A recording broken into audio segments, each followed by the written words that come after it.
it for the audio, or you can even watch back. Giving players all the props, or put them on blast. We don't give no hot takes, only talk facts. We're giving all our devotion, riding high on this wave of emotion. Going all out, yeah, 'cause this is our time. No, ain't no stopping us till we reach the finish line. All in, we came here to win. We're gonna give everything. S-I-C-K on the run. S-I-C-K, sick. On fire, we're ready to fight. We'll bring the house down tonight. S-I-C-K on the run. S-I-C-K, sick. Play it on the car ride, play it when you lounge. X and O, you know that we can hold it down. Shout out to my man Sammy, got it off the ground. And to all the listeners tuned in right now, got debates, analysis, and speculation. This is sports talk for the new generation. You know where to find us, got a reputation. Sick podcast, your #1 sports destination. Giving all our devotion, riding high on this wave of emotion. Going all out, yeah, 'cause this is our time. No, ain't no stopping us till we reach the finish line. All in, we came here to win. We're gonna give everything. S-I-C-K on the run. S-I-C-K, sick. On fire, we're ready to fight. We'll bring the house down tonight. S-I-C-K on the run. S-I-C-K, sick. S-I-C-K is the sickest podcast. Tune in for the audio, or you can even watch back. Giving players all the props, or put them on blast. We don't give no hot takes, only talk back. S-I-C-K, S-I-C-K, S-I-C-K,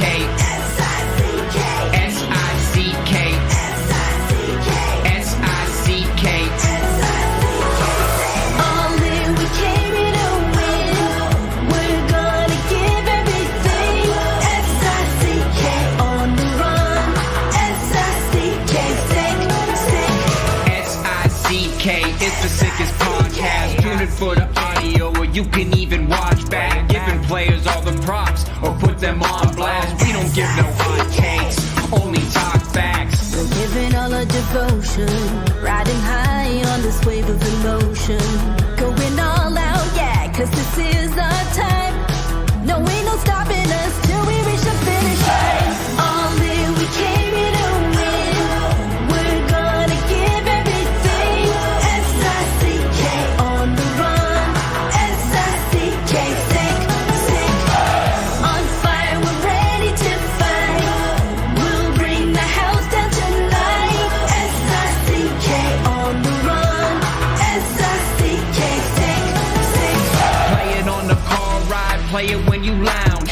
X and O, you know that we can hold it down. Shout out to my man Sammy, got it off the ground. And to all the listeners tuned in right now, got debates, analysis, and speculation. This is sports talk for the new generation. You know where to find us, got a reputation. Sick podcast, your #1 sports destination. Giving all our devotion, riding high on this wave of emotion. Going all out, yeah, 'cause this is our time. No, ain't no stopping us till we reach the finish line. All in, we came here to win. We're gonna give everything. S-I-C-K on the run. S-I-C-K, sick. On fire, we're ready to fight. We'll bring the house down tonight. S-I-C-K on the run. S-I-C-K, sick. S-I-C-K is the sickest podcast. Tune in for the audio, or you can even watch back. Giving players all the props, or put them on blast. We don't give no hot takes, only talk back. S-I-C-K, S-I-C-K, S-I-C-K, S-I-C-K, S-I-C-K, S-I-C-K. Turn up your volume. Because you're about to listen to The Sick Podcast. The Eye Test with Pierre, McGuire, and Jimmy Murphy. The Stanley Cup winning Colorado Avalanche And after 22 years, Raymond Mark! The sickest NHL podcast. It's gonna be sick. And welcome to another edition of the Eye Test here on the Sick Podcast Network. He's Pierre McGuire. I'm Jimmy Murphy. We've got another great episode in store for you. Shortly, we will be joined by Boston University goaltending coach Brian Daccord, who's out in St. Paul, Minnesota, getting ready. I know BU had their practice this afternoon, earlier today, getting ready for the Frozen Four tomorrow. It's going to be a good one, Pierre. Really looking forward to that. So we'll talk to Dak about that and all other things goaltending. And of course, we will take your questions at the end. But before we get going, Pierre, got a nice announcement to make right now. And I want to welcome on a new sponsor, and that's TCS Customs and Logistics. They are one of the best transport companies in Canada, if not the world. They are joining us now as a sponsor, and we're psyched to have them on. Michael Maesling, I've been talking to him for a week now, or maybe a little over that, getting to know him. He's a big hockey fan, listens to the podcast a lot, and I know you have some history with him as well, Pierre. We're really excited. We're proud of that. It's a huge endorsement from people that really understand the business. On the trucking side, the hockey side, and the media side, we're really grateful for this opportunity, and we're not going to disappoint them as well. But, Jimmy, we talk about greatness with transportation and trucking. I'm just going to say this right now. It's so appropriate that you would bring this new sponsorship up. There was nobody this year that played like Nathan MacKinnon played last night. Yes. No, sir. No, sir. Yep. It's so appropriate. You talk about this great new sponsorship we have. I want to salute greatness of Nathan MacKinnon. Yeah. Oh my gosh, Jimmy. He was beast mode. Oh my gosh. Oh, yeah. If you haven't seen the highlights, forget the game. Just watch the highlights of Nathan MacKinnon. I talked to an NHL, Jimmy, I got to share this with you. Okay. I talked to an NHL owner this morning. I'm not kidding. Okay. I said, hey, did you like MacKinnon last night? He goes, I didn't watch. He goes, why was it good? I said, what you need to do is call your video coach. Mm-hmm. Have your video coach make a 1.5 to 2 minute breakdown of just Nathan MacKinnon's offensive greatness last night. Yeah. And watch it.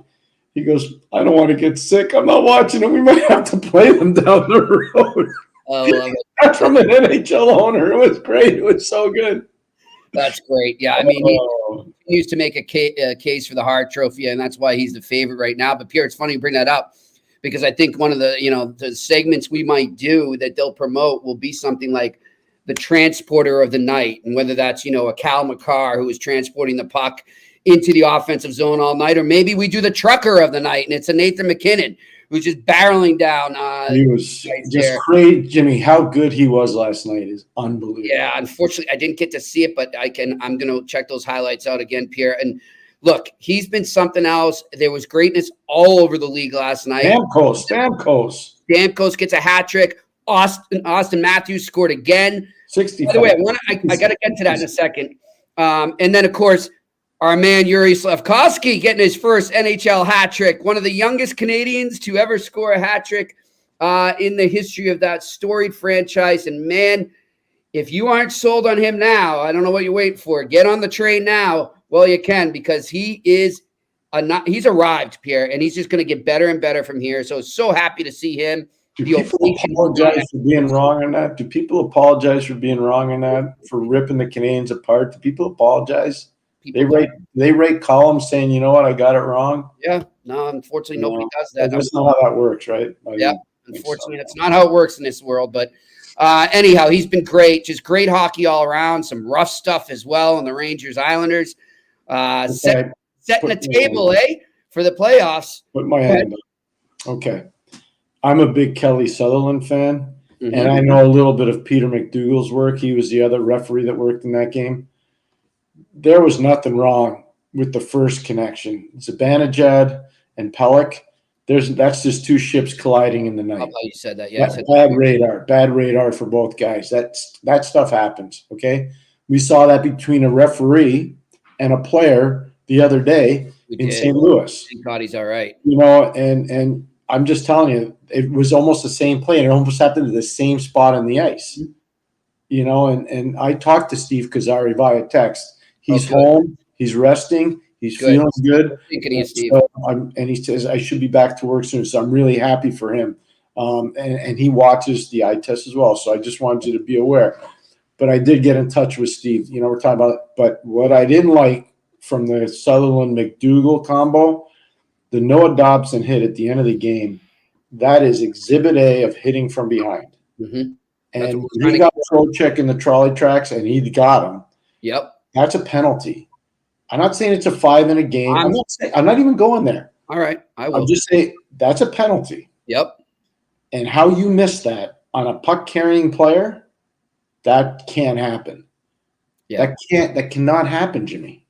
Pierre, we've discussed this before on this podcast when we were talking about Patrice Bergeron, how lucky I was to cover him. And I told you how much it's still in my head. I can see it vividly, that horrible moment when Randy Jones came in on him from behind in 2007, in the beginning of the 07-08 season. And that was it for him for that season. He had a horrible time recovering from that concussion. So that's 2007. Mm-hmm. We're now going on 17 years since that happened. And it still happens too often. It still goes uncalled at times, or it doesn't get penalized enough. It just baffles me. I just figured by now, Pierre, there wouldn't be any gray area when it comes to things like that. It would be black and white. Boom, you're gone. That's it. And I know that sounds harsh, and I know you didn't want to go to the 5-minute there, but I just feel like maybe if they had in the past, we wouldn't be seeing this as often because they would know the repercussions that would come. But now it's just so sporadic still. And, it's a very dangerous play that we need to get out of the game. If you see those numbers, stop or let up. Who was it? I think it was Brian Burke who always talked about it. I was just going. So Brian Burke had the Brian Burke bear hug rule. And I'm telling you right now, Berkey nailed that one. You should just give the player the leeway. If a player turns his back on you at the last second, you should be allowed to wrap him up and ride him in. Yep. Don't drill him in. Just grab him and ride him in. Yeah. And all that stuff goes away. And then guys start to understand, okay, I get it. I know what I can do and what I can't do.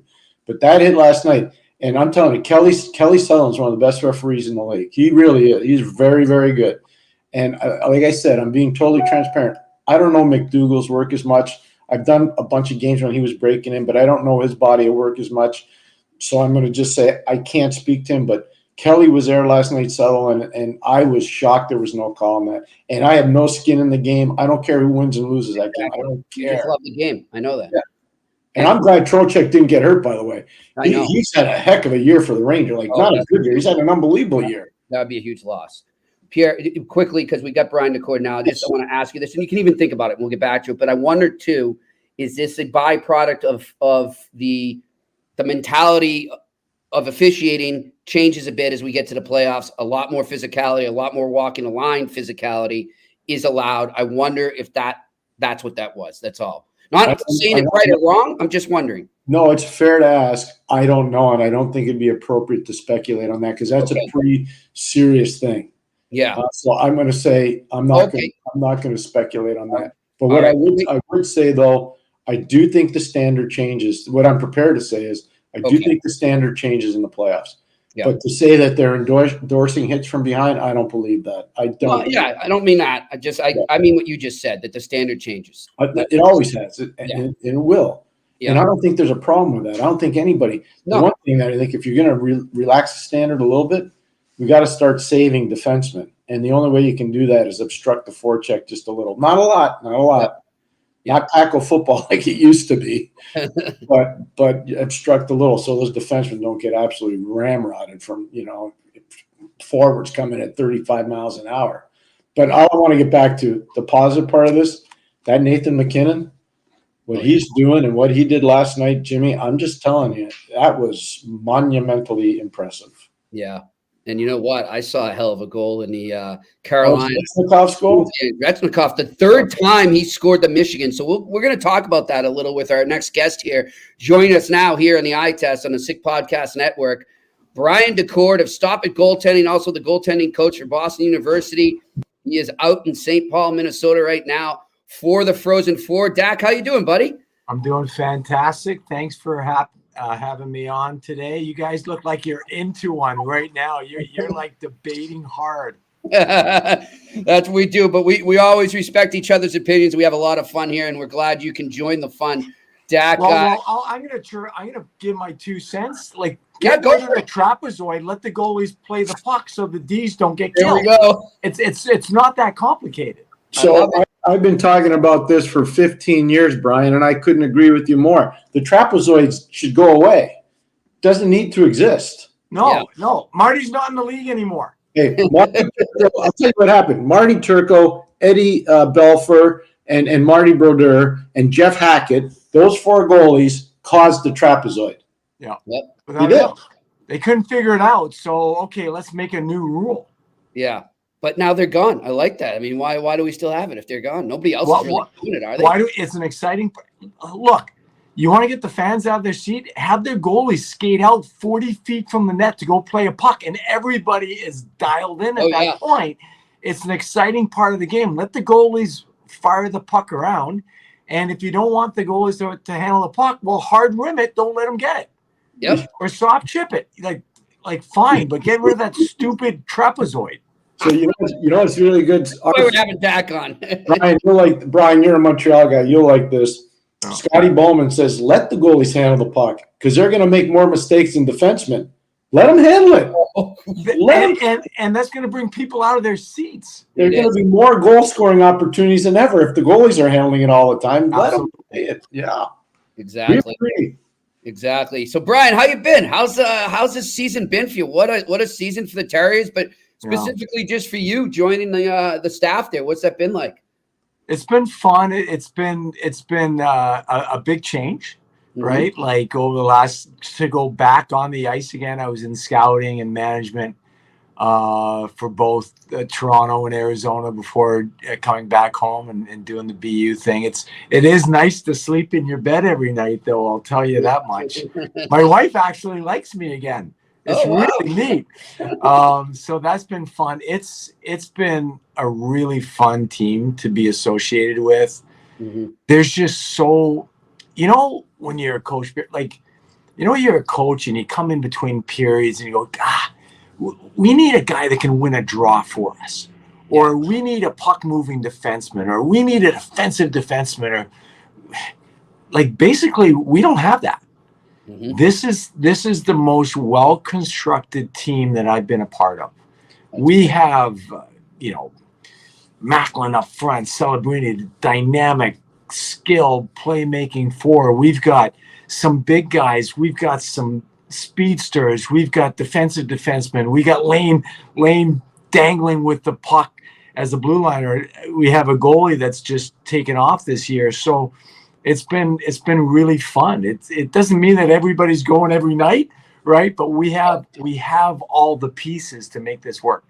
That's great. And how about working with Jay Pando? Oh, you know what? I just heard this a few hours ago. This is his 6th Frozen Four. Wow. Like 2 as a head coach. He's been a head coach for 2 years. 4 as a player. He was a player for and like, how many cups does he? He has 2 cups. 2. Yep. Yeah, I have a feeling winning is kind of part of his DNA, huh? Yeah, just a little. He's something, man, and what a great guy too. So I'm glad you guys work together. Jimmy, they taught math at Merrimack. That's Brian's alma mater. They taught math at Merrimack. That's there we go. Too funny.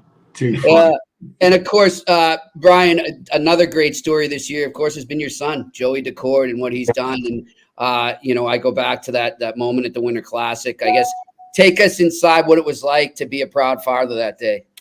Well, I'll never forget it. I'll tell you that much. And it's really funny because it was such a great, majestic, magical day. Everything the whole weekend was fantastic. We got there on a Friday and they beat Philly 2-1, and Joey was first star. And then, you have what a fantastic family skate they put on. The sun was shining. It was, they had all the families around the glass during practice. And so I'm down there and I think, oh, this is pretty cool. And then I'm looking around at the parents. I'm looking at my wife and she's mesmerized. Yeah. And then it hit me. I said, she's never been this close before. Right. Yeah. right? She's never been this close to an NHL practice and watching the size and the speed, and her eyes were this big. And I'm looking, then I start looking around. I'm going, yeah, this is quite an experience for a lot of the families. And then, the guys are great. The guys are knocking on the glass and making faces to their kids in the middle of practice. And, it was really cool. And then the practice ended, and we're skating around, and it was fantastic. I know a few of the coaches and guys and stuff. So it was a chance to reconnect with some people. And then everything just what a day, what a day. And it's so funny because I say one of the biggest emotions that I had was a sense of relief.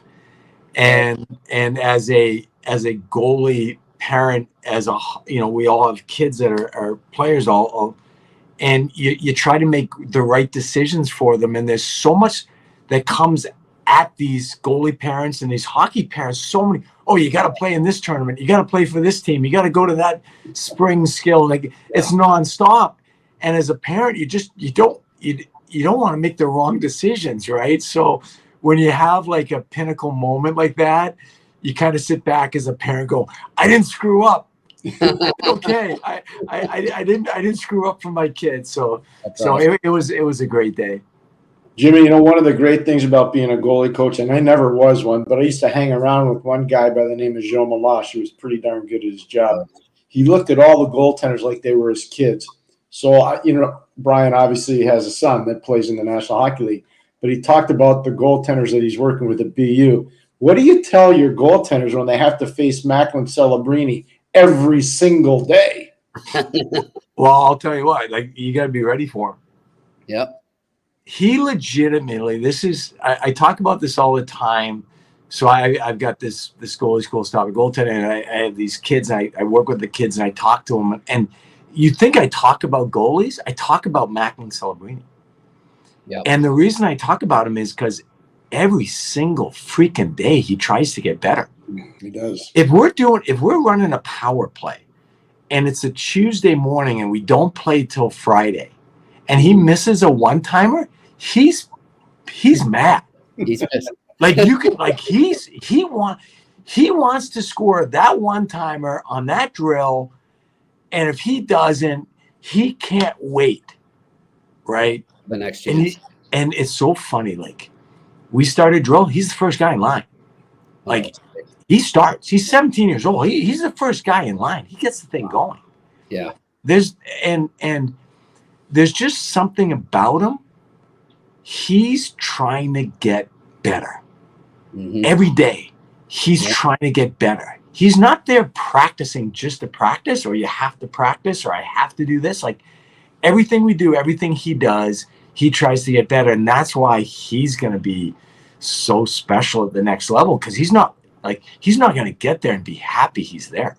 No. He's going to get there and he's going to want to be the best guy in the league. Yeah, so this reminds me so much of Jonathan Taves. It's just crazy. The first time I saw JT, he was playing at Shattuck, and then he was a stick boy for the 05 World Junior team in Grand Forks, North Dakota. I'm not kidding you.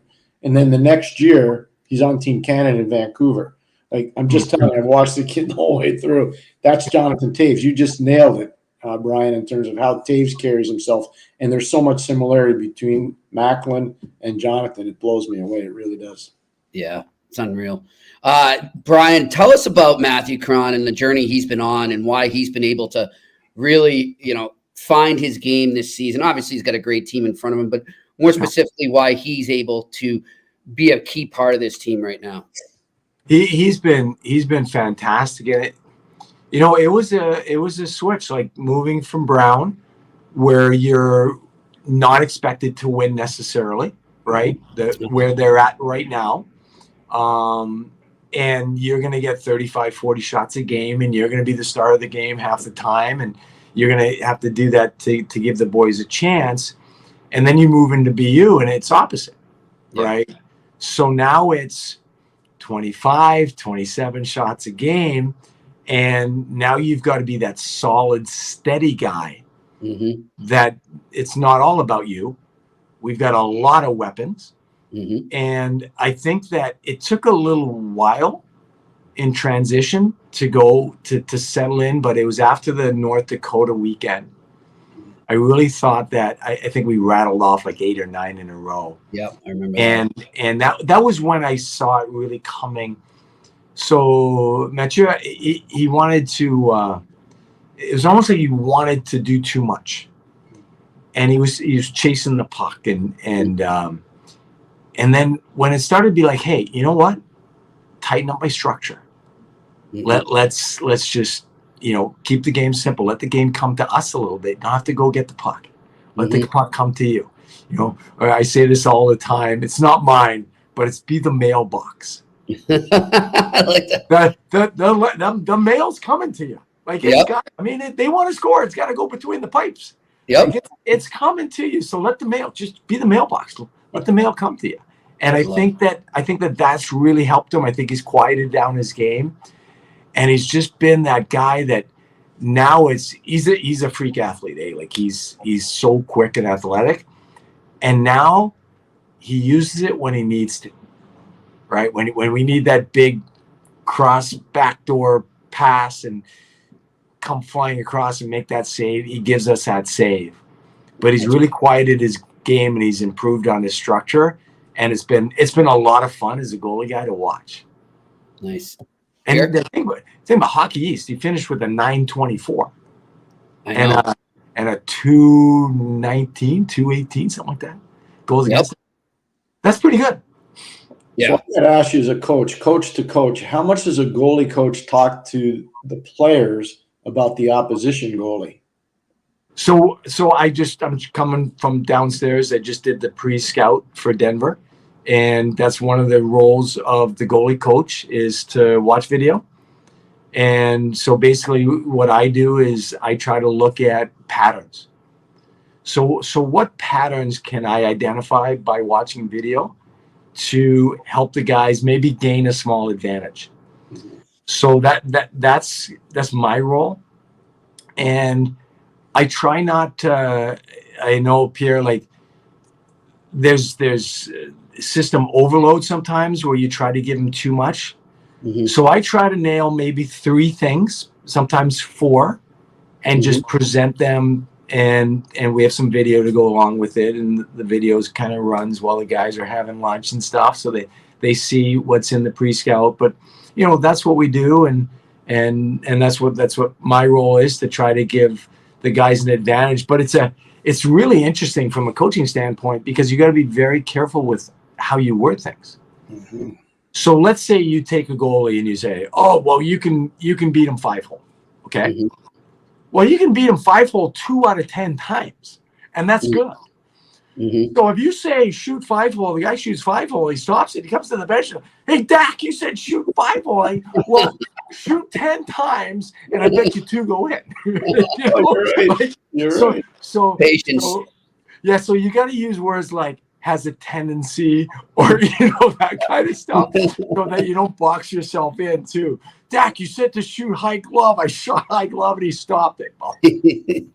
How much? Like I remember when you were playing at Merrimack, and you had a good running partner there, in Jimmy Rivnak. You guys were good together. Trust me, I remember. And what I was wondering was, how much has technology helped change what you do as a coach now? Because they didn't have that technology when you were playing. Well, here's how it's impacted. So I do the same thing for every game. I go to Instat or SportLogic, and I watch the last 50 goals that they've given up. Now, can you imagine 20 years ago saying, I'm going to go watch 20, I'm going to watch 50. I have to go find these 50 goals. Be Pierre all this video, right? Or I'm going to press a button at SportLogic, and 50 are going to come every 12 seconds. A new video is coming. It's unreal. And it's so nice because when you do an exercise like that, when you watch the last 50, like that's real. That's like how are goals actually going in? Yeah. And therefore, and then after you start watching, then you start to see the patterns. Yep. You start to see some consistencies. And that allows you to put together a game plan and give the boys, and that's it. I just want to give the guys an extra chance, an extra little advantage maybe here or there. And sometimes it helps, sometimes it doesn't. You never know. but it's nice to give them something to be cognizant of without paralysis by analysis. And they're going, I have to do this because Dak says we have to do this. That's so well said. I really admire that. I really respect the way you presented that too, Coach. That's awesome. So, Jimmy, I just wanted to hear this one. In the 1991 Stanley Cup Final, we're playing Minnesota, and we lose Game 1 on home ice. And they got Bobby Smith, and they got Mark Bureau, and they got Neil Broughton, and they have Dave Gagne. Like, their center iceman wiped us out. They destroyed us in the circle. So the late Badger Bob Johnson looks at me and says, I want you to break down every face-off from that game. So this was after Game 1. Well, we didn't have computers, and we just had 2 VCRs. So my shoulders were falling off because I'm going reel to reel. So we got the tape built. I show it to him, and, I think there were 82 face-offs in Game 1, if I remember. Might have been a couple more, might have been a couple less. But there was a large number of face-offs. So he says, tomorrow, I want you to chair a meeting, and I want all our centermen in there. So Lemieux was in there. Francis was in there. Trottier was in there. Randy Gillen was in there. Yuri Herdina was in there. So we do this meeting with all the centermen, and we come up with 5 face-off protocols. But I'm listening to Coach Daccord talk about this. Could you imagine how much easier it would have been if we would have the computer? Oh, Incredible. It wasn't, but you voiced that so well. It was really good because it really gives people a perspective what it used to be like and what it's like now. And I think that's why coaching is so much better. I really do. Coach, for those that aren't familiar with you, just give us a little rundown, sort of how you got started in the goaltending coaching world and where that was and how you sort of got to where you are now. So I was very fortunate. So I played over in Europe, and when I came back, it's so funny. I had a meeting with Robin Burns. Great agent out of Montreal. Yes. Created iTech, basically the founder of iTech and Micron Skates. I'm going to give Robin a little plug. It's okay. Yeah, Robin's a quiet, shy guy. If you've He played for the Kansas City Scouts, Jimmy. Oh yeah, wow. Yeah, funniest guy, most personable guy you're ever going to meet, and he's just a really bright guy. So I went to see him at Christmas. Actually, I was home for the holidays, and he said, "Hey, I'm representing coaches, and one of the things I'm doing. Any interest?" I said, "Absolutely." So I get on my resume, and then a few months later, then Byron Defoe goes to Pat, his cousin, saying, "Hey, I'm looking for a younger, more progressive goalie coach, and you know anybody out there?" And that's it. Simple as that. Just like that. Isn't that crazy? Yeah. It's unbelievable. But that's usually how they happen. Like, I was running a practice at St. Lawrence University, and Scotty Bowman was there with his daughter, Alicia, trying to get her into school. And he came to the week when she was at the admissions office, and he watched the practice. I haven't seen a practice like that. And he said, "When I go to the NHL, I'm bringing you with me." I'm like, "Oh, yeah, sure, right." Like 2 months later. Wow. Working for the Pittsburgh Penguins. How it happens. So I did Boston. I worked for Robbie Fatorik. I worked for that's when we met. Yeah. And then I'll try not to shake when I say this. I worked for Mike Keenan. And then I was a goalie coach in Adler Mannheim. I actually worked for Jeff Ward. We won a championship over there. Really good coach. Awesome. Awesome. Fantastic coach. You look at his numbers in Calgary. Like, if you look at the raw numbers, like, he did well there. He did. As a head coach. 100%. He did. Part of that 11 team for the Bruins too. You know what, Brian? I got to tell you, I'm so glad you brought his name up. I was in Edmonton during the COVID playoffs, and he was the coach of Calgary. He did such a good job. He did an amazing. Like, they beat Winnipeg, and they beat Winnipeg going away. His game planning was phenomenal. I'm just telling you, he's a really good coach. He's legit. Like, he's legit. And so ironically, Jay Leach was the assistant coach. So it was Jeff, it was myself, and Jay was the assistant coach there, and Woody, and so now Jay's coaching my son, which is so funny, in Seattle. Then I did the scouting thing for Toronto. I was 5 years with Toronto, and then when Army took over in Arizona, then I went to help him out on the management side, director of goaltending, and then back here at BU, and I run my Stop It Goaltending U app and Stop It Goaltending goalie school, and we make goalies better. That's what we do. It's the funnest thing ever. I just try to make kids better. Yeah. it's great. And you've had some big names go through there, eh? Yeah, it's fun. And it's nice to, it's amazing how many guys that have trained at Stop It are in the business. Like Scott Clemenson's running the goalies for Jersey. And Andrew Raycroft actually is with us, he's with us all the time. David Alexander, goalie coach of St. Louis, Stanley Cup, great story. He came to work at one of my camps. The first time that I met him, I have this big camp called the GCG Prospects event. And so he came in and he's got this afro and he's got like a t-shirt on. He walks in and I'm like, I'm not even letting this guy on the ice. That's my first thought. I said, there's no way this kid's going on the ice. He's with his dad, John, unbelievable goalie coach. And I'm like, oh, John brought his kid, like no big deal. Yeah. And I'm like, no way. And then we go on for the first session. I say, well, we'll take a look at it, right? Go on for the first session. And it's unbelievable. Like he takes his group by the throat and he runs them. And I'm like, wow, that's unbelievable, right? Didn't see it coming, huh? I've got room service coming in the middle of our podcast. That's all right. We'll wait for you. Go get your room service. Go get your food. We'll wait. Go get your room service. So what happens is, David does a week. He's unbelievable. And he's about to leave with his dad. And we're at the car. I go, look, this is one. I'm going to tell you this. You're going to be coaching in the NHL by the time you're 35. I said, mark my words. I can see this, right? Mm-hmm. So he does the whole thing. He writes it down, whatever. Swear to God, true story. The day before he turns 35 years old, the contract arrives from the St. Louis Blues. He signs it. He calls me. He says, I made it a day early. Oh, that's great. Isn't that phenomenal? That's amazing. That's got to feel great for you. Hey. You saw it and it happened. Yeah. You know what's amazing? He drove Bruins fans nuts. Game 7, Jordan Binnington. That's David Alexander's body of work. I can tell you now. And as a goalie coach, Coach Daccord will back me up on that. That first period played by Binnington, that's about as flawless as you can be as a goalie in that game. And it's a game changer, right? Like it's a game changer. Never recovered after that. Yeah, totally agree. Coach, go get your room service. We'll wait. No, they just want to see if they could do the room. Oh, okay. I'm like, I got Murph on the line. Yeah. Come on now. Big deal. Let me ask something, Coach. So, in terms of goalies you worked with, who that's a good one there in terms of coaches, but who's a goalie that you went in and you maybe said, like you just said, you didn't know about David at first. Who's a goalie like that really pleasantly surprised you when all was said and done? Well, I'll give a shout out to him now, and he deserves all the credit in the world. It's Devin Cooley. Just gotta win. Just got his first NHL win, and there's a guy that he was with Joey Muskegon in the USHL, and 6'5", athletic, dynamic goalie, didn't have the structure right.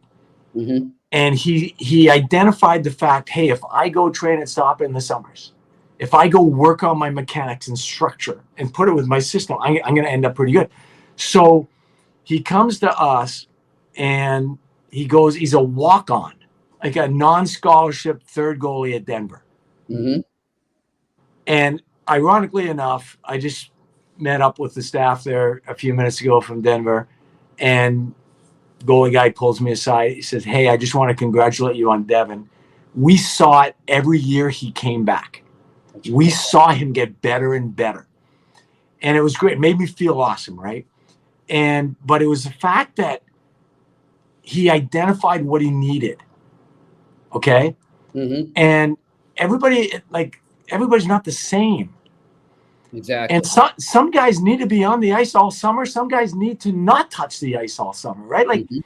Like some guys need to work on the mental game. Some guys need to get their bodies stronger. Like everybody's different. He just recognized what he needed. And ironically, that's something that we do very well from a structure and mechanics standpoint.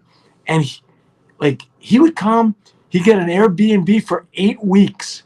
And he'd be on the ice every day in the weight room. We have a 15,000 square foot goalie center in Woburn, Mass called The Pad. He'd be there every day just grinding. And to see walk on at Denver, third guy at Denver, end up the starter, end up playing in the NHL. Like that's awesome. It's just like, it's awesome to be a part of. Like we're a small part of that. You know, the major thing is him and the work and the effort and what he did to do it. But it's fun to be a small part of that. Mm-hmm. Oh, I think the room service got him. Or be using up paying their internet bill. So, you know, he's talking about Cooley, though. He's a San Jose kid. Yep. That's playing for San Jose. Yeah. Got his first win last week, right? Yeah. This past weekend. Yeah. So, no, it's a good story. You know, I'm trying to – oh, sorry. I didn't mean to cut you up here. No. Well, I'm trying to figure out, too, and I gotta pair it up here.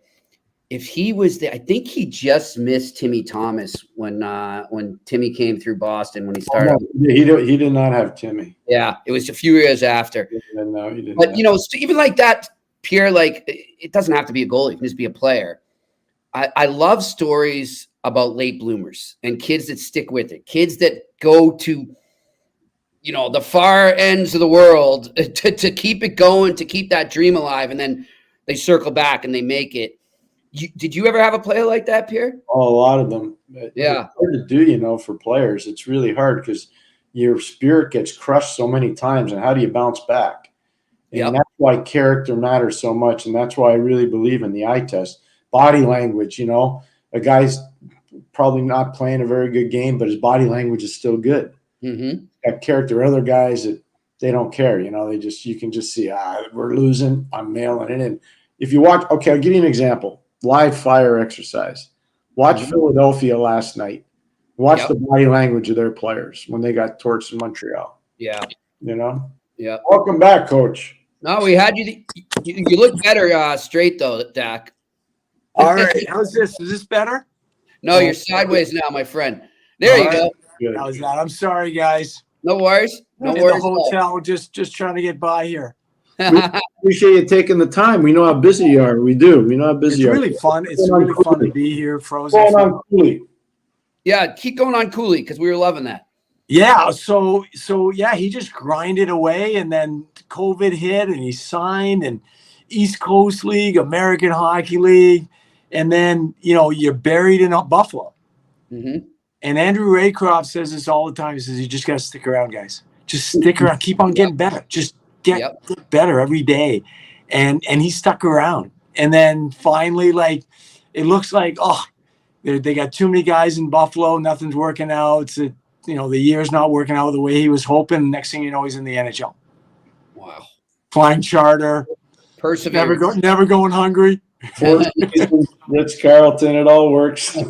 Yeah, it's amazing. And so we talk about that a lot. It's just, goaltending, you can't take the elevator, you got to take the stairs. Yep. And experience is so important, and being able to go through the trials and tribulations of being a goalie, and then eventually when it's your time. I remember Scott Darling, one of our clients. Yep. I remember his first game in Chicago. He started in the Southern Pro League, guys. Southern Pro League. Okay. Yep. So he's going to he's playing his first game at home. Like, this is his hometown, Chicago. Are you kidding me? Mm-hmm. And he's got 30, 40 family and friends, and everybody's there, and he's able to turn the switch and go. Yeah. But you learn that over time. Yep. You learn that by taking the stairs and going through all the battle scars. Yep. and not quitting and just moving past it and being resilient. So those are the fun stories that I love. That makes it all worth it. Coach, listen, we appreciate you joining us. I want to know too, is this your first Frozen Four you've been at in person or no? No, last year we came up a little. That's short. Right, you were there, yeah. Yeah, we were a little short in Tampa Bay. Not a bad place to be for a Frozen Four, but this is awesome, and it's so funny, it's so interesting. Listen to this one, Pierre. They put all of us all four teams were staying at the same hotel in Tampa. No, this year in Minnesota, we're all staying at the same hotel. We all have our meeting when you're rooms at. next to each other. I don't want the fans to come hunt you down, but I think I know where you are. So it's okay. So everybody's here. It's like everybody's at the same. You're crossing paths with all the different coaches and guys. Like, So it feels almost like a youth hockey tournament. You know what I mean? When everybody, you get all the different teams at the hotel. That's how I hope there's no fights. I hope not. Hey, Coach, you know what I would say? I would say you better get Pando. Tell him to break out the credit card. I hope Aruzione's there too. And tell him he is. You tell Mr. Aruzione to take you to the St. Paul Grill and make sure they take care of you. It's only about a half a block from where your hotel is. I know where you're staying. Awesome. It's not that far, but the St. Paul Grill's at the St. Paul Hotel, one of the best restaurants you'll eat at in the Midwest. It's a tremendous place. Hey, you're talking about restaurants. So last night, we had the team dinner at the Capitol Grill, naturally, right? Yeah, of course. So I'm sitting at the Capitol Grill having this unbelievable steak and thinking back to Ron Anderson and Merrimack College and Stu Irvin and Ronnie Anderson. Come on. Our big meal was Ponderosa. Do you remember Ponderosas? In Plattsburgh, New York, there used to be a big Ponderosa right by the Holiday Inn, and I know you guys stayed there because we stayed there. Absolutely. I know where it is. That's great. Good stuff. Enjoy that ring too. Fun. So much. Yeah, I love the XL Center too, with all the high school banners all around. The jerseys, sick. Yeah, and the jerseys. It's so great. Well, have fun there. Good luck tomorrow, my friend, and we'll hopefully come back with a new championship in your belt. That'd be nice. I want to go see the pad up in Woburn. I live not far away from there. Go up there, Pierre. I've been there. It's beautiful. It's beautiful. It's incredible. We got 14 creases. We've got off ice. We got yoga. We've got $100,000 worth of cognitive processing equipment. We've got everything there. Yeah, it's incredible. Got to get over there. I'm going to come see you. Fantastic. Yeah, right. Hey, Thank you, guys. Dak, have a good one. Enjoy the rest of the trip there, and we'll see you around soon, all right? St. Paul Grill. You tell Aruzione he better take you there. I will. Thank you. Yeah, all right, Brian Daccord joining us here on the Eye Test on the Sick Podcast Network. He is the Boston University goaltending coach, excuse me, and also runs Stop It Goaltending here in the greater Boston area where we are. It is a beautiful facility, Pierre. We'll have to go up there. It's we're going to go for sure. It's high tech. Around 15 minutes from where I am right now, I'm going to guess, give or take. Yeah, without traffic. Yeah, without traffic. Yeah, so. We'll avoid 128. I know the back roads, my friend. Don't worry. It's my first rodeo. Well, your takeaway from that interview? Oh, my takeaway is just that's a man that loves what he's doing. And he appreciates where he is, and he's doing a great job with the goalies he works with. He really is. Passion matters when you coach. Passion. In anything you do, it does. In coaching, you guys just roll it in day after day. That man has passion to coach. Oh yeah, he's so excited about it. And that's what you got. Like, I don't get it when people tell me, "Oh, I can't take this; it's killing me." Then don't do it. Don't do it. Don't do it. Don't do it. It's an amazing calling. It's like teaching. It's like being a nurse. You have a passion to do it. And because you're shaping lives. You really are. You truly are. Yeah. And, he's done it with so many.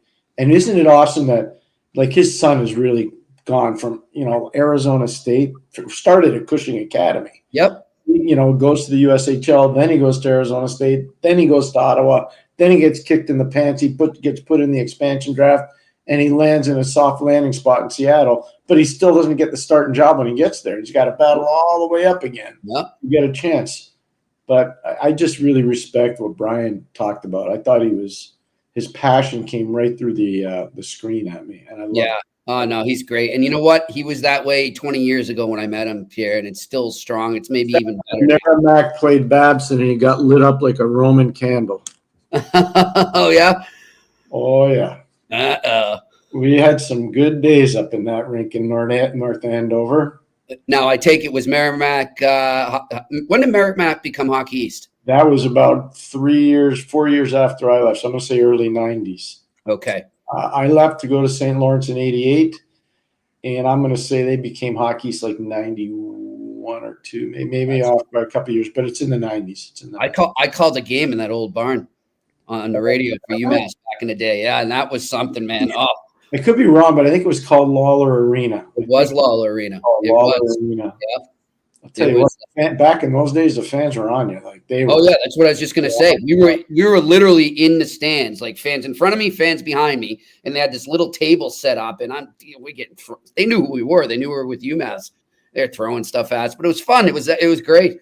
Ronnie Anderson was a head coach, and Stewie Irving was the assistant. Stewie played on the '72 Olympic team in Sapporo. What a nice man. He was a legendary player in the North Shore. I think he was a Beverly or a Peabody guy, but it might have been Beverly. But he was a legendary player up there back in the 60s. And then I remember coaching against him. It was Steve Sterling and I at Babson, and it was Ronnie and Stewie at Merrimack. And it was Terry Mahar up at Bowdoin. And those were like the big three back in the day. That was like going back in the day when it was Vancouver, Calgary, and Edmonton all on top of it. That was kind of the same thing when you'd come east. And if you play those, they were Division II at that time, not Division III.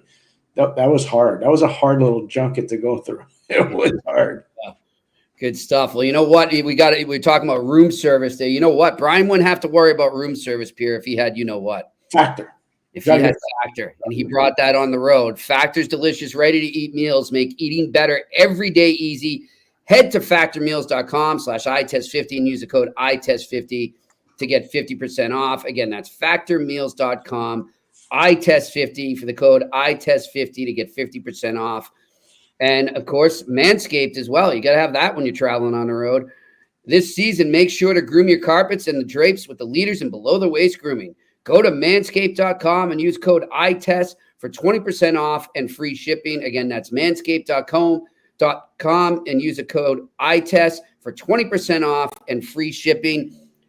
Pierre, we have a new sponsor. Come on. We have a new sponsor, and we did welcome them in the beginning. TCS, the best in the transport business. They're based out of Montreal. Check them out right now. We'll have more info on that as we go forward here, but check them out at totalcustoms.ca. Again, that's TCS Customs and Logistics.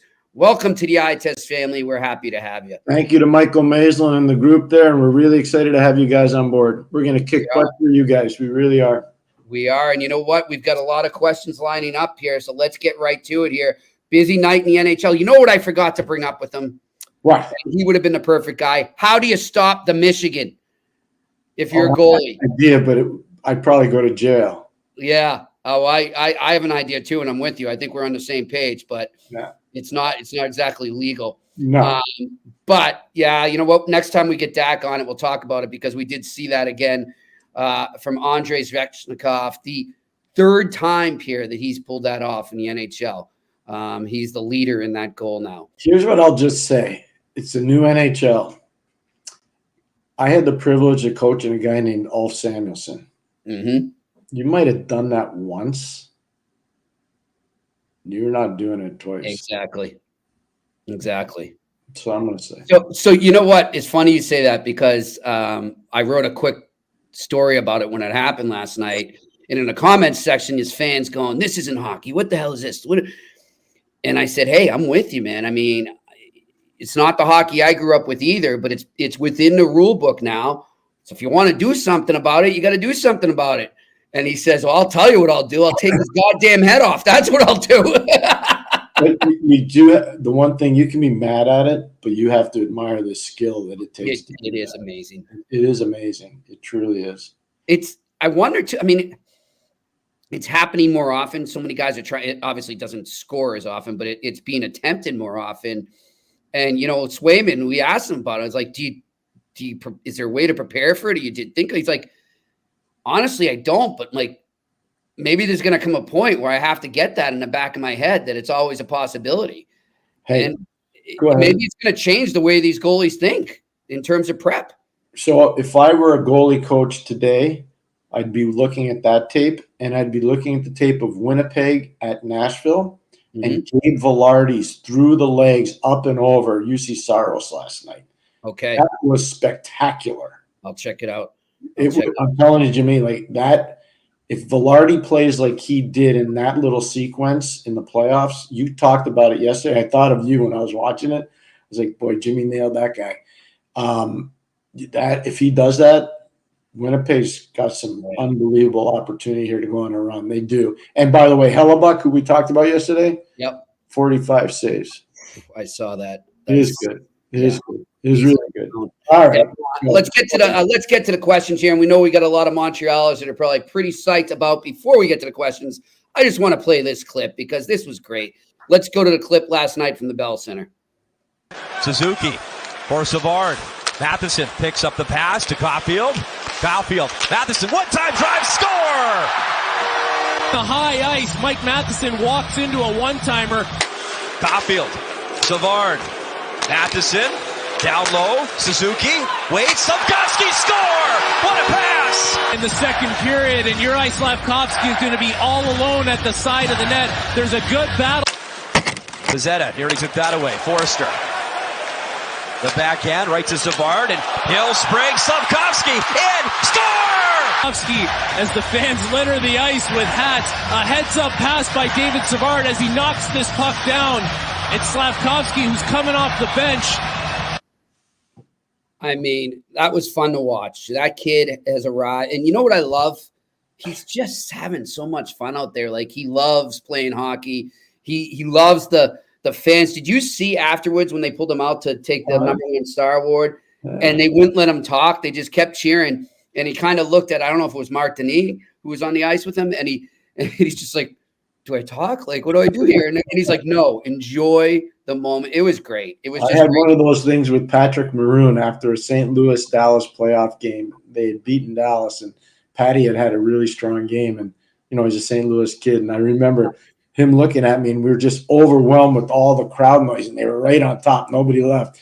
He said, should I talk now? I said, yeah, because we're going to the house. Like, it was an interview on national TV, but it was going to the whole house. It was pretty cool. Oh, that's great. Good stuff. All right, let's open it up. What do we got in the question section today? Jeffrey B. Oh, we should have brought – that's another guy bring up with Brian. Talk about hard work and not giving up. Charlie Lindgren played out of his mind last night. 977 save percentage, putting the Caps back in that wild card spot for now. Are we watching a goalie starting to hit his prime, or is it just opportunity? Starting to hit his prime. My only concern is fatigue, because before this, you know, they had lost 4 in a row. Washington, and I talked to you about it on the air. He was looking tired. Pucks were going through him. Nothing went through him last night. He was really good. He was unreal. And I think we agreed too, Pierre. I mean, he's finding his niche as a 1B, you know, instead of just a backup. So, all right, next question. Vincent Joel. Bonjour, gentlemen. Are there contract tools that Canadian teams can use to help them compete for free agents? I hear baseball has a few tricks to help the Blue Jays. No. I don't know anything about that. I would love to know, though. No, there aren't. I don't know about the Blue Jays stuff. I just know hockey. But here's what I know is Commissioner Bettman created the Canadian Assistance Program. That's still in play. But they have there's no mechanism to make it even playing field. No. The answer is no. Okay. All right, next question. Samuel Mate. Pierre, I'm curious, when you're watching tape, scouting specific guys, for the most part, do you just watch their shifts, or do you watch full games? The context of the shift probably matters a lot, eh? It does, but I usually watch full games, and usually, not always, especially if it's pro. If I see a game that's out of hand, I'll switch right away to another game. If I'm watching a game like Detroit and Washington last night, I'm watching that to the end. When I'm watching to scout amateur kids, I can usually go shift to shift, and if I see a guy that really stands out to me, I'm going to go back and watch his game to see I want to see consistency in his game.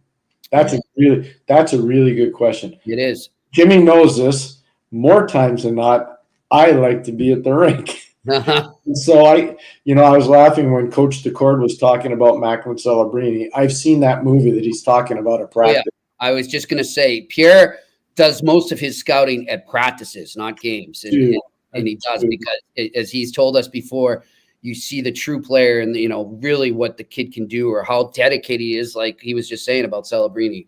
Yeah, all right. And the coachability factor is huge, too, in your practice. Yep. All right. Next question. A to Z me. Imagine if Slafkovsky was playing the whole year with Suzuki and Caulfield. His ceiling is still being carved out. Wow. Yeah, I mean, it would have been great. But at the same time, Pierre, I'm just, maybe it's the older I'm getting. I do believe in everything happens for a reason. And maybe he wasn't ready at that time. Maybe his confidence wasn't good enough to be with those guys. And it's progressed. And the experience he went through, I think, has really helped him to get where he is. Keep guys anxious. Yep. Don't let him get comfy cozy. Don't let him get to the top of the mountain without earning the walk up. Yep. That's really important. And I think Marty St. Louis figured that out a long time ago in his own career. Yeah. And I have a lot of respect for how Marty's handled this whole situation, especially with Caulfield and Slafkovsky. I really do. He's done a really good job with those guys. Tremendous job. I would agree wholeheartedly. All right, next question. Mike, one success story from the Habs this season is Alex Newhook. He has flown under the radar and quietly has had a really solid season. I agree. I just wish he wasn't hurt. That's what Jimmy, thank you, the injury thing. But when he came over. Oh, yeah, Pierre was shooting his horn for sure. Right away. I mean, this is a guy that I saw play in the summer leagues here in Boston. I saw him play at Boston College, saw him play in the BCHL, which is in Victoria, saw him play in the World Junior. I saw his pedigree. I saw where he was coming from. I never saw him play in Newfoundland, where he's from, but I did see his sister play this year at Boston College. Wow, that's cool. She plays at Boston College, and she's a heck of a player too. But no, I think when Kirby docks there, Jimmy, it's going to change a lot for everybody in a good way, including for Newhook. I really do. Yeah, everything's going to even out. All right, let's go on to the next question. Vid Zombie, any Habs prospects that are untouchable, i.e. don't trade? Excuse me. I wouldn't be in a rush to trade Ryan Bacher. I would not be in a rush to trade Mayu. I would not be in a rush to trade Hudson. Mm-hmm. I'd not be in a rush to trade Fowler. Mm-hmm. There's a lot untouchable. Well, does Gooley count as a prospect? I think so. He's young enough. I'm not trading him. Yep. So I'm kind of like showing you guys that if I haven't said their names, I kind of would think about moving them along. Yeah, it's a good foundation, though. It really is. Listen, I know the fans are anxious. They're in a very good spot. Yeah. Montreal's going the right way. I was listening to a lot of TSN 690 today, though. That game last night put a lot of people in a good mood, even though it's nothing to play for. We've been trying to tell people to calm down since we started the eye test, which was in October. Did we start? So, I mean, come on. We're not going to lie to you. If we think a team's good, we're going to. Yeah, we're pretty blunt about the Sharks. So there we go. All right, next question. Oh, we out right now? Oh, here we go. Jason Logan. I like Maxim Noro. Never made the NHL, but played in a Swiss. Made the Canadian Olympic team when the NHL players didn't go and captained the Spengler Cup. Pierre, you know more about it. He's had a really good career. I've watched him play internationally. I've watched him play in the Swiss League. He's a really smart player. He knows how to move the puck tape to tape. There's an efficiency factor to his game, which is really good. That's a great point right there. That's a really, really well thought out text or email or whatever we're on. Thank you for that, Jason. All right, next question. Mike, I know you dealt with Josh Norris and his shoulder issues. How worried would you be with Jack Guy? I am. We touched on this a little yesterday. We are worried. I brought it up. Josh is a tremendous kid. I was there with his first shoulder injury. He's off a face-off, and then it's just sad. Mm-hmm. And now he's had three major issues. Jack Guy's had two that we know of. So, he's not playing games to score goals. He's playing games to intimidate and be physical. So I don't know how long you last when you got problems already. I just don't know. Yeah, I mean, it's not doom and gloom, but you have to keep it in the back of your head. You do. I don't know. I'm not going to lie to you. I just don't know whether he's going to last or not because of the way he plays. I know. He's fearless. He's absolutely fearless. All right. Well, next question. Alex Evanowski, when you see Columbus getting to the point where Montreal is in their rebuild, or when do you see Columbus getting to the point where Montreal is in their rebuild? I must say I like their pieces at forward, and they got some help coming in the back end. They don't have goaltending. Yeah, that's the biggest thing. They have goaltending, and they haven't had Fantilli for a long time, and I think Fantilli's just a very special player. And I know this is probably going to get laughed at. I see so much of Mike or Fantilli in Fantilli. I see so much Mike Modano, so much similarity to Mike. When Mike came up out of Prince Albert, and went to the Minnesota North Stars, and I see a lot of the same characteristics in their game. Doesn't mean that Fantilli's going to be better. Just talk about the characteristics of the way they play. Very similar. All right, next question. X-Man Kai, given the lack of depth for Canada in net, do you think Sam Montembeault has put himself in the discussion, and who do you think Canada's goalie of the future is? I think Montembeault is going to be at the World Championship for Canada for sure. Where it goes from there, we'll see. We don't know, but I would agree on Montembeault having a legitimate chance to be part of this. Now it's just which young guy can evolve the quickest. Can Sebastian Cossa be one of those guys that's playing with Grand Rapids right now? I have no idea. Like, this is going to be for Canada. That's their biggest question. The only conundrum that they have to deal with. Yep. They're going to be good enough in goal because they're going to be good enough everywhere. Can you imagine? Oh, come on. Just having McKinnon and McDavid. Just forget the rest.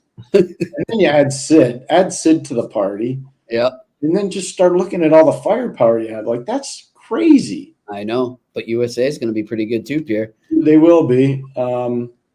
Having done a lot of them, best on best at the World Junior level, at the Olympic level, at the international level, U.S. has really improved. Like, it's unbelievable. Since I started doing it to where they are now, the improvement's been amazing. Do we know, Pierre, forgive me for not knowing, but do we know, is Russia officially ruled out at this point, or is that still a question mark?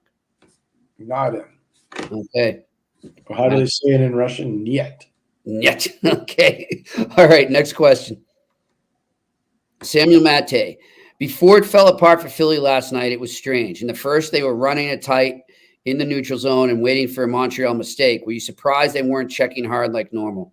I was really surprised with that game. My partner will tell you, I called him this morning on my way to the gym, and I said, Jimmy, these guys mailed it in last night. I was really disappointed. Yeah. I knew Jimmy was working another game last night, Boston game with Carolina. So you don't want to bug him, but I'm watching that last night going. Well, I kept checking the score, and I'm like, what is going on over there? Like, I think Drysdale was -4 or -5. You'd have to look it up. He was definitely -4, but he might have been -5. And that's just one example. He's a kid. He's just starting. Like, you can't be doing that, not with a new team. I like what John Tortorella did. You hear what he did after the game? Yep. He made every player sit in their stall. They're sitting in their stall with their equipment on. That's old school. I respect that. Good I like it too. He's not calling and screaming. He's just saying, you guys got to wear this. Yep. And good for him. And he didn't disappear either. He was there. Oh, he talked for a good 6 minutes. Yeah, he was good afterwards. Not like he made them take the whole brunt. I think he's probably more upset with himself than he is at his team. Of course, yeah. And by the way, for those wondering out there, if he's in danger, Darren Dreger's been tweeting all day. He's been told by Flyers sources that he is safe. Now, we've heard that before from teams. Who knows? But Todd McClellan got that same thing in L.A. Yeah. So I don't know. We'll see where it goes. I know Jim Hiller and DJ Smith are coaching there now. So I'm not saying whether he is or isn't. I personally would not replace him. If you're asking me, I wouldn't either. That's all. I would replace him. That being said, I don't know who Darren talked to. I think I have a pretty good idea, but I don't know for sure. That's an ownership decision more than anything else. Let me say this too, and I'm not going to say names. I'm just going to say that I think they should be more worried about replacing some of the players on the roster who clearly aren't buying in right now, and that's what I'd be more worried about. Remember when we had Sam Carchidi on? Mm-hmm.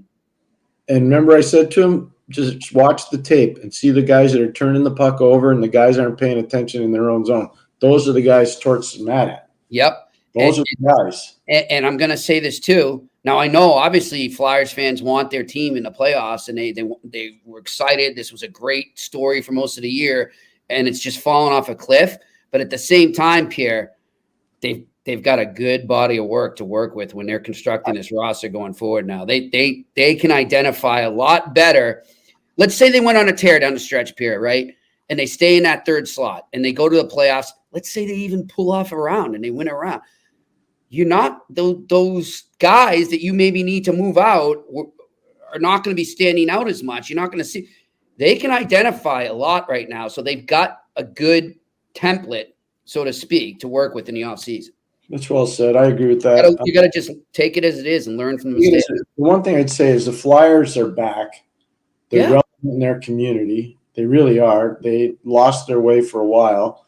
They're starting to get an identity because of John Tortorella, which is really important. And it's a city where the team has to have an identity. That's what drives me nuts about Buffalo. Buffalo is a city where the team has to have an identity. Yep. You know, you got to have villains. Boston's the same way. But, you know, Rob Ray's got to be there. Matthew Barnaby's got to be there. Michael Peck has got to be, like, nasty guys. Hard guys to play against. Yeah. And they don't really have that right now. And you know, Philadelphia's starting to get that. And I really admire the way John's trying to get them to do that. Yeah. All right, next question. When do you think, Alex Avanosky asked, when do you think we get for the Flyers? Whew. Listen, before I got doing this podcast with Jimmy, I saw Mishkov play a lot, you know, internationally, over in Russia. Really special talent. Not overly large, but really special talent. When his contract will allow him to come, everything changes in Russia, as we all know. So chaos. I don't know. I wish I could tell you, but he's a very good player. All right, let's go. I think we got two more here. NAS26. NAS26 asks, will Parika, I don't know if I'm pronouncing the name right, I apologize, make teams nervous? He might be another Drysdale. I don't know. I don't know anything about him. I don't know. I just don't know. I wish I could say. I wish I could answer with more information. I just don't know. Okay, and I think we have one more question. Are we good? Yep. Mike, Dvorak is a very interesting player. Is he any more than a third-line center? And by the way, that was a great game for his to Good come for back. him coming back after that. I mean, that's a tough. Yeah. The answer is no. That's what he is what he is. And I think as we go along here, he's probably deeper in the lineup.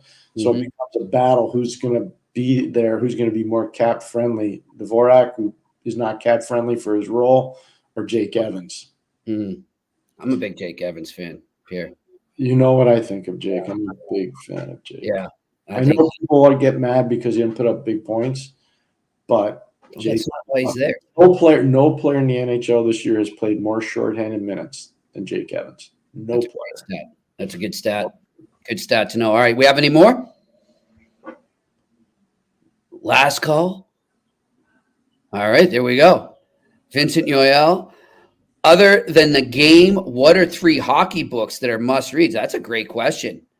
I'm a big fan of the late John Ferguson's book. I think it was called Thunder and Lightning. I worked with Fergie. I worked against Fergie. I spent a lot of time with Fergie, and I thought I knew all the stories about Fergie, and then I read his book, and I knew none of the stories. So I thought that was a really good one. And the Bowman, I don't think you call it an autobiography, but the Bowman book is a hockey life like no other. If you read that, the game is amazing. I mean, Dryden nails everything he writes. The Bowman book is special. It's really special. I'll tell you what I loved, Pierre, and I'll tell you a quick little story as we get off here. Did you ever read They Call Me Gump? About Gump Worsley? No, I never have, but I knew Mr. Worsley pretty well from the Canadian. Oh, yeah. Canadian golf. He's a really fun guy. He was a legend. So anyhow, long story short, we'll get into it another episode, but my friend Jay Batten, I told you about, the screenwriter in Hollywood. Yeah. We have a screenplay based on that book. So we're trying to get that made. Cool. So we'll talk about that sometime. That is a great book. I highly suggest it. There's one more. You know what? I'd be remiss. There's one more. I'm not cutting you off. I apologize. No, it's okay. Or on Ice. Oh, yes.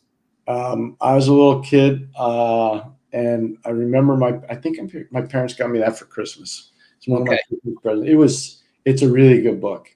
Yep. You got to be a hockey person, but I thought it was really good. Or on Ice. Our buddy Sean Thornton too has a good one. He's got a book called An Autobiography, Fighting My Way to the Top. Talks about his start in hockey and then how he had to go work. You know what he did for a while when he's out of hockey? He almost gave up his career because he's working in the mines. Pierre, he's that guy. This up. I'm just going again off the top of my head. I think Thornton had over 600 fights between the American Hockey League and the NHL. Yep. I think he had over 600 fights. He probably did. He probably did. We'll get him on the show soon for sure. He's a character. You know what? He wouldn't hurt anybody unless they wanted to fight him on the ice. He's just a guy. No, you're right. You're right. He's got a great heart. Well, listen, thank you to Brian Daccord for joining us. We wish the BU Terriers and all the schools, Denver, Michigan, Boston College, great luck in Frozen Four tomorrow. We're going to continue our Frozen Four coverage, bringing on Mike McMahon, the college hockey insider. He'll be joining us live from St. Paul tomorrow. Remember, too, we are at noon Eastern tomorrow, not our 4 o'clock usual start. We're at noon Eastern, so tune in there for your lunchtime, a little hockey talk at lunch. Get you ready for the Frozen Four. I think the first game about 2:30, I think, Pierre. I don't know. I'm just ready for it after we're off the show. I'll be ready. Jimmy, before you sound off, I just want to say, Tony Granato, everybody's thinking about you. And Rosa, you go in there, buckle up, and pound. There you go. There you go. You're ready, Rosa. You go Kelly in Chase, too. I saw they had a great function for Kelly Chase recently. We're thinking of him as well. And thinking of our production crew in Montreal. And thank you to all of you in the comments section and the listeners and the viewers. He's Pierre McGuire. I'm Jimmy Murphy. This has been another edition of the Eye Test on the Sick Podcast Network. And that's a wrap. Hope you don't miss us too much until next time. Follow the Eye Test with Pierre McGuire and Jimmy Murphy on YouTube, Facebook, Google Play, and Apple Podcasts.